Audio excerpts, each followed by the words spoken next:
સુરતમાં ડાઇંગ મિલો મોટી સંખ્યામાં ધમધમી રહી છે ત્યારે પાંડેસરા વિસ્તારમાં આવેલી એક ડાઇંગ મિલમાં કામ કરતા યુવકને કરંટ લાગ્યો હતો, જેથી યુવકનું મોત નીપજ્યું હતું।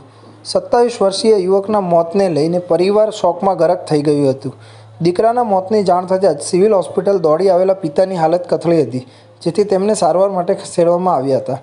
પાંડેસરા વિસ્તારમાં આવેલી કનિષ્ક ડાયમંડ મિલમાં દુર્ઘટના સર્જાઈ હતી।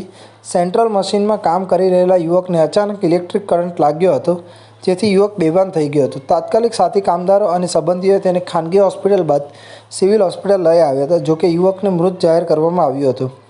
પરિવારે આર્થિક આધારસ્તંભ ગુમાવતા સિવિલ હોસ્પિટલ કેમ્પસમાં ભારે રોકકળ મૂકી હતી। रमेश तिवारी कहाँ पे काम करते हो, क्या हुआ था?